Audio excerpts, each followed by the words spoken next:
When I finally worked up the courage to speak to my college advisor about something serious that had happened to me, she glanced down at my ripped jeans, then looked me dead in the eye and said, "Why were you even alone with him? Especially dressed like that?" I didn't respond. I just sat there stunned. That was 4 semesters ago. Yesterday she was escorted off campus. Her office was locked from the outside. See? Our university branded itself as a place of safety and support. On the very first day, we sat through a mandatory seminar on boundaries. The speaker was an older man in a tailored suit with a flip phone and outdated views. 90% of incidents involve alcohol, he said. Then he smiled and added, "So, if there's no drinking, there's no risk." The room fell silent. I couldn't believe what I was hearing. And it only got worse. I caught one of the guys in the room staring straight at me, while grabbing himself. Right then, my roommate Rachel sent me a text, even though she was sitting beside me. Her message? That her sister, a former student, had been warned by her sorority sisters never to report anything. I thought Rachel was exaggerating, so I brushed it off. That was my mistake. A week later, I made a casual joke about it to our campus tour guide. Her face changed immediately. "I reported one last year," she whispered. "I lost my scholarship. My family had to take out loans just so I could stay." I asked what happened to the guy. She looked away. "They gave him my scholarship. Said he showed resilience dealing with false accusations." That was the moment everything shifted. I've always believed in standing up for other women. So seeing Sarah sitting across from me, looking like the fight had drained out of her, I made a decision. I didn't go public, didn't call the police. I chose to play the long game.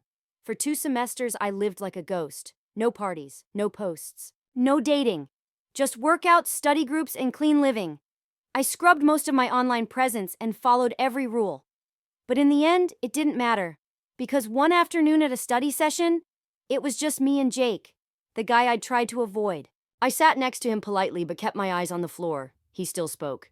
"Bet those pretty eyes do more than just read textbooks." I ignored him. Then my phone buzzed. A Snapchat notification. "Jake is typing." The message read, "I'll show you mine if you show me yours."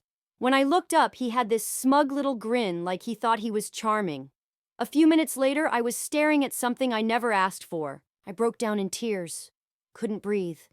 The last time something like that had happened, I was too young to even understand it. But this time, I wasn't staying quiet. Jake tried to comfort me, putting his hand on my back. That hand started moving. He reached for my bra clasp. I ran, locked myself in the bathroom, sat shaking on the toilet, trying to pull myself together. When I did, I marched back to my advisor's office, ready to report everything. She didn't ask if I was okay, didn't offer help. Just stared at my jeans and said again, "Why were you alone with him? Especially dressed like that?" I smiled, because I had a plan. What she didn't know was that I had recorded the entire conversation. And my father? He's a lawyer, a very good one. The same man who put away the person who hurt me when I was a child. I called him that night and played the recording. He didn't say a word until it ended. Then he said, "Document everything. Stay quiet for now. I'll take care of the rest." The next morning, the rumors started. Jake told everyone I was unstable. Said I was making things up for attention. His fraternity friends followed me around campus, filmed me in the dining hall, whispered behind my back in the library. But I kept documenting. Every whisper, every stare, every phone pointed in my direction. Because this time, I wasn't alone. And this time, they messed with the wrong girl. Some of them even stood outside my dorm room, silently staring at my door for over 20 minutes. I kept my phone recording at all times, just in case. That night, Sarah texted me asking if I was okay. She said she recognized the pattern, because they had done the same thing to her. I told her I was fine, but she said she could hear the fear in my voice, even through text. Rachel started acting strange around that time too. She avoided me, stopped inviting me to meals, and practically vanished from our room whenever I walked in. I figured Jake's crew had gotten to her, and I was right, but not the way I thought. One night, Rachel burst into tears. She admitted they'd been sending her anonymous messages, threats about her scholarship. If she stayed friends with me, they said, they'd make sure she lost everything. That's when she finally told me the truth. Her sister had been Jake's first known victim, 2 years earlier. She lost her scholarship and had to drop out completely. Rachel had been carrying that secret since her freshman year. I hugged her, told her none of this was her fault. We cried together for what felt like hours. Meanwhile, the university's investigation crawled forward. My first interview wasn't even scheduled for 3 more weeks. And then, mysteriously, my grades began to drop. Assignments I turned in on time were suddenly marked as late. Exams I knew I'd aced came back failed. Even my attendance records were altered to show I'd missed classes I was definitely present for. Someone with administrative access was tampering with my file. I took screenshots of everything and sent them to my dad. He immediately hired a private investigator. That investigator started digging into Jake's background and discovered that Jake's uncle worked in the university's administration office. The same uncle who handled Sarah's case. The same one behind Rachel's sister's expulsion. It wasn't a coincidence. It was a system. Soon, I was called into a mandatory meeting with 3 university administrators. They told me Jake had filed a countercomplaint, accusing me of harassment. They showed me screenshots of messages that made me look completely unhinged. Messages I had never sent. Entire conversations had been fabricated, photoshopped. I stayed calm and asked for copies. They refused, said it was confidential. I recorded that meeting too. The PI confirmed Jake's uncle had been working at the school for over 15 years. He had access to student records, security footage, complaint files, everything. And he'd been using it to protect Jake for years. Then, things escalated. I came back to my dorm one day and found it torn apart. Nothing stolen, but everything was touched. My underwear drawer dumped out on my bed. My laptop moved. Personal photos scattered across the floor. It wasn't theft. It was a warning. So I installed a hidden camera. Sarah reached out again and asked to meet, off campus, in a quiet coffee shop. She looked around nervously before speaking, and then she dropped the bombshell. She had kept copies of everything. Security footage that had supposedly been corrupted. Complaint forms that had gone missing. Emails from Jake's uncle, threatening her to drop the case. Then Rachel's sister agreed to meet. She brought her original paperwork. The documents the school claimed never existed. Emails gaslighting her, telling her she was mistaken, that she was destroying a promising young man's life. We started a secure group chat. Me, Sarah, Rachel, her sister. Then Sarah added another girl, then another. Within a week there were 7 of us. 7 different girls, all with eerily similar stories. All tied to Jake or his inner circle. All their cases overseen by his uncle. Rachel volunteered to go undercover. She started hanging out with Jake's crew again, pretending she'd cut ties with me, and of course, they bought it. Guys like that always think girls will choose them over each other. She found their group chats, shared drives, the way they talked about us, as if we were trophies, conquests. One night she texted me in a panic. She'd accessed one of their laptops during a party, found a folder labeled Wins. It was full of photos and videos of girls from our school, some clearly taken without their knowledge. Others showing girls who were too out of it to even realize what was happening. It made me sick. But it was finally the proof we needed. My dad's investigator had been building a full timeline. He found 12 girls in 5 years. All of them failed by the same corrupt network. All of them silenced. All of them made to feel alone.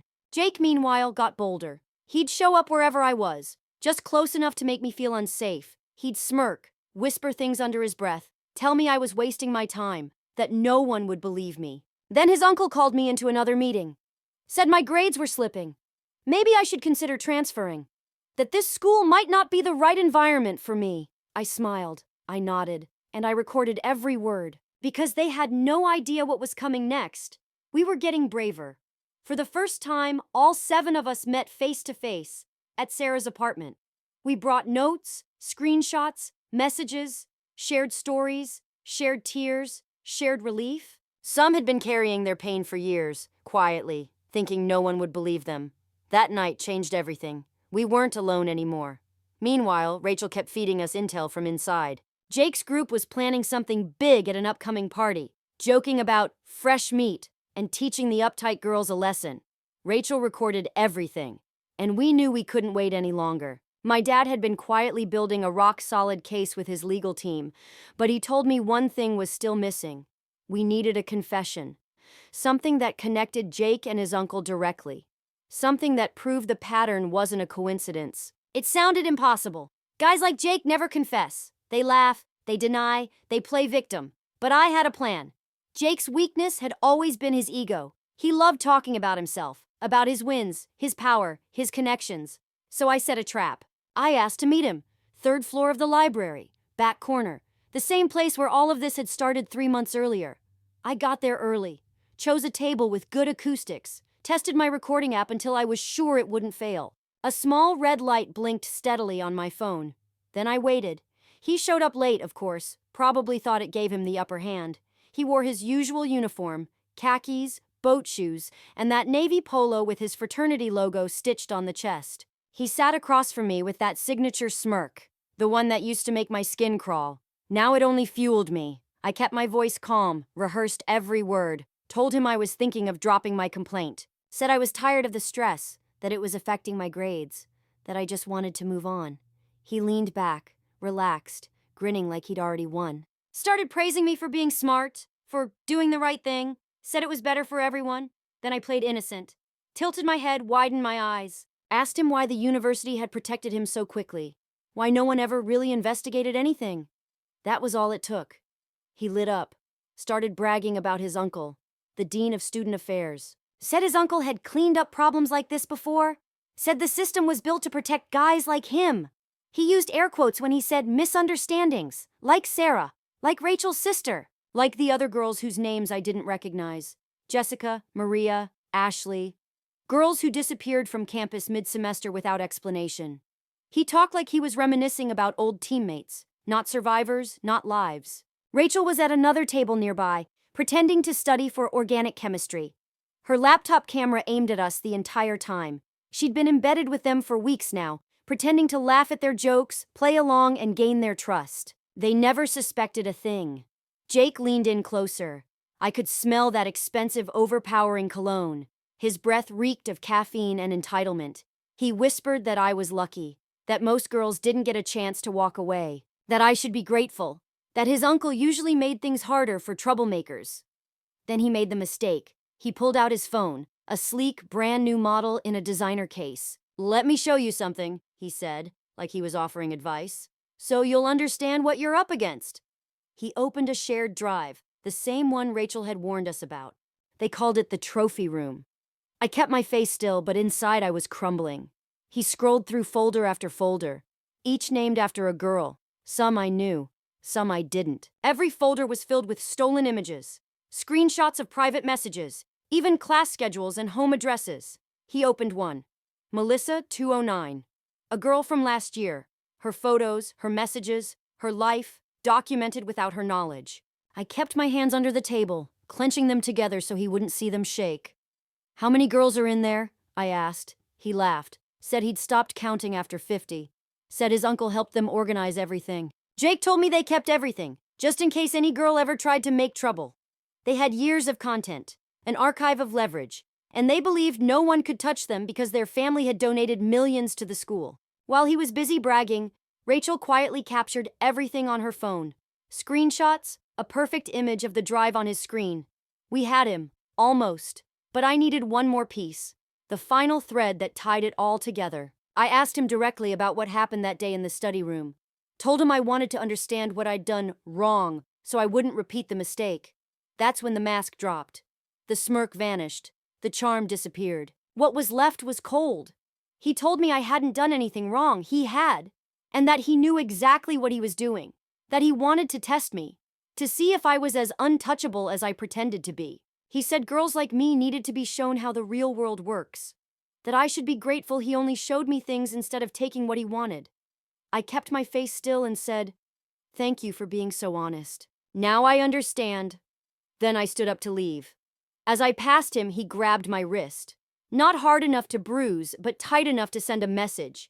He leaned in and told me to remember our conversation. That if I didn't drop the complaint, things would get worse. That his uncle had influence at every university in the state.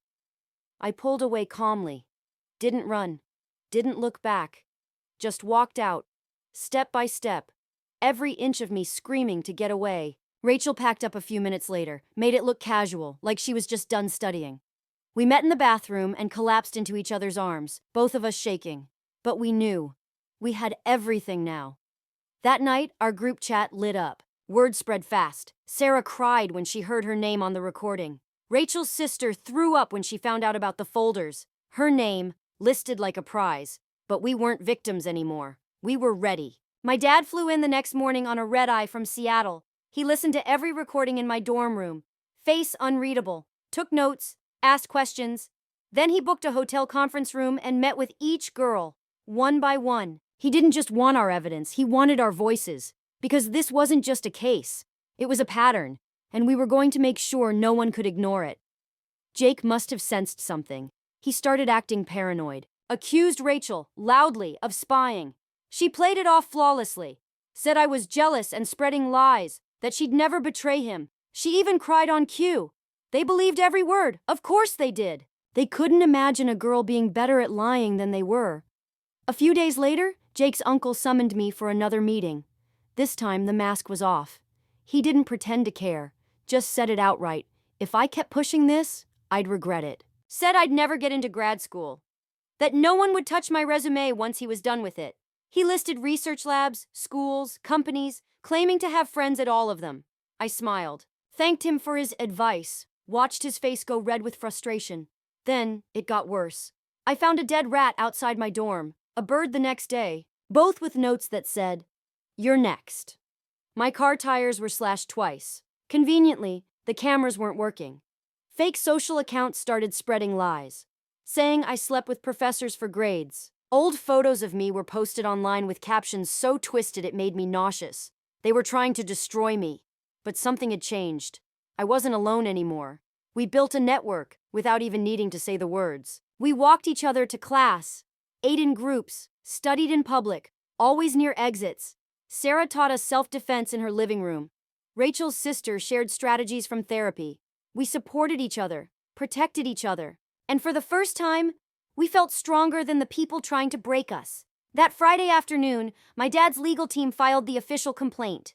Criminal charges, federal Title IX violations, over 200 pages of evidence. Jake, 4 of his friends, his uncle, all named, all exposed. The complaint we filed wasn't just a statement, it was a weapon. Over 200 pages of meticulously organized evidence. Audio recordings, screenshots, documents, and first-hand accounts from 12 different women. Years of silence laid bare in black and white. When the courthouse clerk stamped each document, her eyes widened. The university tried to smother it quietly. Their PR department went into full spin mode. Each of us received an official letter, polished, impersonal, reminding us not to speak about ongoing investigations. They framed it as protecting our future, protecting the university's image. My dad read mine, snorted, and said flatly, "They're terrified, and they should be." Jake was arrested on a Monday morning right outside his fraternity house. I wasn't there, but Rachel saw it, said he tried to bolt the second he spotted the police, said he shouted about lawyers, about his rights, about how we were ruining his life. The irony wasn't lost on us. His friends were picked up one by one over the course of the week, some during class, others on their way to practice or meals. His uncle? The last to go. They arrested him mid-meeting with donors, still pretending nothing was wrong. Officers found freshly shredded documents in his trash. Warm paper. Names of victims we hadn't even heard yet. Files that went back 15 years. And then the dam truly broke. Other survivors started stepping forward. Not just from our year, but from years past. Women who had left school silently, whose stories had been erased. They came forward now, because we had cracked the silence wide open. Rachel went public with her role in the most brilliant way possible. Gathered Jake's remaining friends and dropped the mask. Told them she had every word recorded, every message saved. Their shared folders, in FBI custody, every single file, every sick image and comment, logged and archived. Some of them cried, actually cried, realizing how completely they'd been played. The university, caught in full damage control mode, changed its tune overnight. Suddenly, they cared. Suddenly, they wanted to hear us. Suddenly, our safety mattered. Too little. Too late. But finally, things began to shift. They brought in new administrators. People who actually understood how to handle trauma and cases like ours. Sarah got a call that changed everything. Her scholarship was reinstated, with back pay for the semester she missed. A formal apology from the university president himself. She sat on my dorm floor sobbing. Her family had gone into debt trying to keep her in school. Now, she could finally breathe. Rachel's sister came back to finish what was stolen from her. The university gave her a full ride, trauma-informed counseling, and a safe space in our building, just down the hall. She wasn't just someone we'd fought for, she was family now. Trial preparation was intense. Jake's family hired top-dollar attorneys, the kind who specialize in defending the untouchable. They tried to paint us as liars, attention seekers, girls scorned. But the evidence didn't lie. The timeline was clear, the patterns undeniable. Even their lawyers looked uncomfortable when the recordings played. My dad, God, he worked harder than I've ever seen anyone work. Sometimes 18-hour days, driven by nothing but justice and coffee. He brought in trauma psychologists, digital forensics experts, former university insiders who confirmed the system had been broken for years. He built a case that couldn't be swept under a rug, no matter how expensive or well-connected. At one point, Jake's lawyer tried to reach out to me. Said Jake wanted to apologize. Said if I dropped the charges and got the others to do the same, he'd confess. Try to make things right. My dad laughed until he cried. Real tears. Then said, deals are for people with leverage. He's got nothing left but regret. Through it all, the girls, my girls, were incredible. What started as a whisper became an unshakable wall of truth. We met every Tuesday for support. Movie nights, check-ins, shared dinners. Not because we were victims anymore, but because we were rebuilding, together. We didn't always talk about the case. Sometimes we just watched dumb comedies and ate popcorn. Sometimes we danced in Sarah's living room, screaming along to angry music, laughing through tears. We were healing. Together, rebuilding something powerful from everything we had lost. As the investigation expanded, more evidence surfaced. Jake's uncle had been doing this far longer than we imagined. That so-called trophy folder? It went all the way back to when he'd first started working at the university, fresh out of grad school. Some of the girls had already graduated, built lives, moved on, and now they were being contacted, asked to testify, asked to relive what they'd buried. Their stories, once silenced, were finally being heard. The university president resigned on a random Thursday morning. The announcement blamed family health issues. We knew better. The board had forced him out. One by one, those who had looked away or enabled this system were being removed, quietly and efficiently. It was satisfying, but it also stung. It had taken federal pressure for anyone to finally care. And then Rachel found something awful in Jake's final data set. Messages, a plan, targeting specific girls at an upcoming party, deciding who would be the easiest, who had fewer friends, who wouldn't be believed if they spoke out. My name was on that list, starred. Something inside me cracked. I'd been strong for so long, carried the weight for everyone, but that message, it made it personal in a way I couldn't rationalize anymore. I shut down for 3 days, couldn't eat, couldn't move. The girls brought me food and sat with me in silence. Reminded me we'd already won. He couldn't touch me now. My dad used that list in court. It showed premeditation, intent, not just behavior, but strategy. Jake's lawyers argued it was just talk between college guys. But when the jury saw the full picture, the screenshots, the patterns, the names, it wasn't hearsay anymore. It was proof. Undeniable. The university settled the civil case fast. They didn't want the press, the daily headlines. Each of us received formal apologies, financial compensation, and, most importantly, acknowledgement. They reinstated law scholarships, created new policies named after us. Policies meant to protect students going forward. It wasn't everything, but it was something. Something real. Jake's uncle pled guilty before his trial began. He didn't want his full history read aloud in front of peers and press. He took 5 to 7 years in federal prison, lost his pension, lost his name. Everything he built by silencing others collapsed in weeks. At his sentencing, he looked small, diminished. Just another man in orange, no longer protected by title or status. Jake's criminal trial was long, exhausting. We all took the stand, told the truth, faced brutal questioning designed to discredit us. But we didn't flinch. We stood together, hand in hand during the hardest moments, refused to let them shame us into silence. Then, Jake took the stand, against his lawyer's advice. It was a disaster. He couldn't help himself, lied about things we had proof of. Got angry when confronted with his own words. The courtroom saw exactly who he was behind the fake charm. His lawyers looked deflated, defeated. He destroyed what little defense he had. The jury didn't take long, less than a day. Guilty. On all charges. Assault, conspiracy, Harassment. Jake was sentenced to 8 to 12 years in state prison. His friends received sentences based on their roles. When the verdict was read, his mother screamed, called us liars, had to be removed from the courtroom. I felt nothing. Not relief. Not celebration. Just stillness. That night we gathered at Sarah's again. Ordered pizza, no one ate. Cried. Laughed at nothing. Sat in the quiet, trying to understand the weight of it all. Justice had been served, but it didn't erase what we'd lost. It didn't give us back the time, or the safety, or the innocence, but it was real. It was final, and it was ours. The university changed quickly. New independent reporting systems, mandatory training that meant something, survivor-centered support staffed by people who listened, who believed. It wasn't perfect, but it was better, and we built that, together. Thanks to what we did, students were finally safer. I began speaking at other schools the next semester. Auditoriums filled to capacity with students and faculty.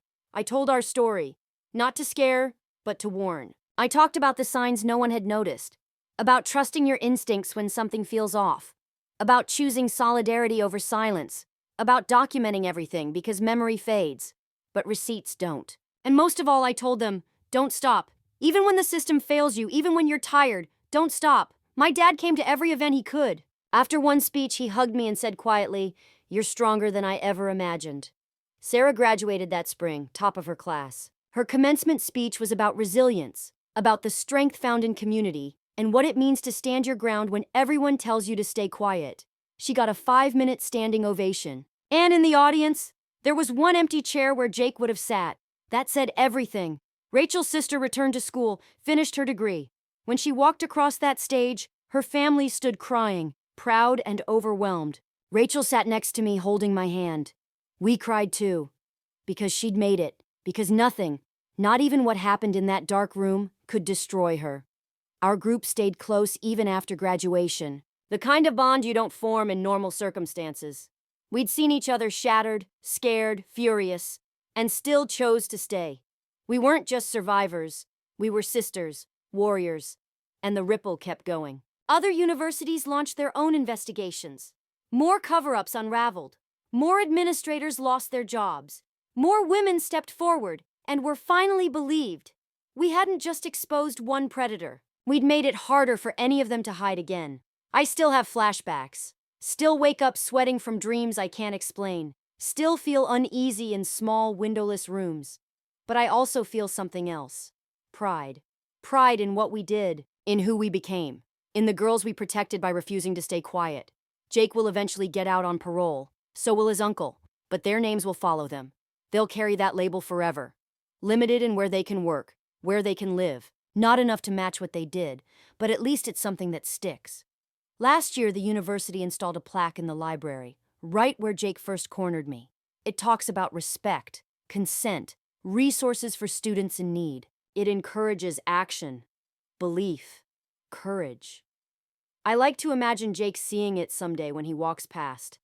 That space where he once felt invincible, now a permanent reminder of his downfall. We won, not just in court, not just with policy change. We won because we didn't back down, because we became more than what happened to us. When I tell our story now, I don't shake, I don't cry.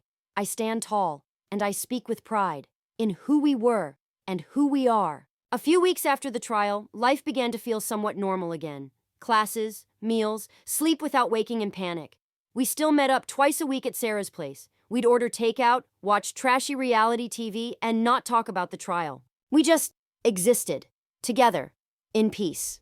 But then, one Tuesday, my phone buzzed in chemistry lab. It was my dad. Jake's family had filed an appeal. They'd hired a flashy attorney from New York, a man known for spinning stories and protecting privilege. Suddenly, Jake was being painted as the victim. The lawyer went on every podcast he could find calling us liars. Said the settlement proved we were just after money, that it was all an act, that we'd planned it. Rachel found the first interview and sent it to the group chat at 2 a.m. We listened in silence as he twisted everything. Said we seduced Jake and his friends just to trap them, that my father coached us, that our recordings were fake. Every word felt like being re-traumatized all over again.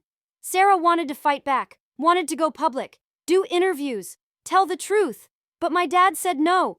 He reminded us, we won where it mattered. The courtroom, the law. He said public opinion doesn't undo a verdict.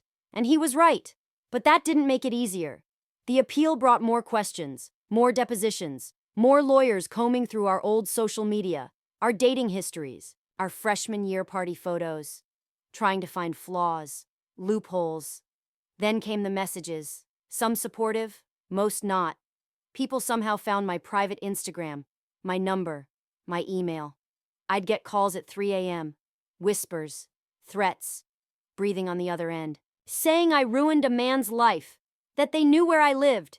Campus security increased patrols, but fear has a way of sinking in, even with guards nearby. Every time I saw someone who looked like one of Jake's friends, I flinched and ran. Whenever I saw someone on campus who looked like one of Jake's friends, I'd freeze. My body didn't care if it was just another student. I'd duck into the nearest building, hide in a bathroom stall until my pulse calmed down. Rachel started slipping too. She had been our anchor during the trial, the fearless one. But afterward, she began unraveling. She stopped going to class, stopped taking care of herself. Her roommate called me one night, worried, said Rachel hadn't left bed in days, just lay there, staring at the ceiling with the same song on repeat.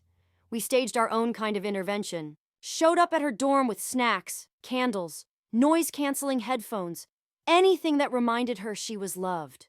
She broke down completely, told us she felt guilty for infiltrating Jake's group, even though she'd done the right thing, even though we owed so much of the case to her.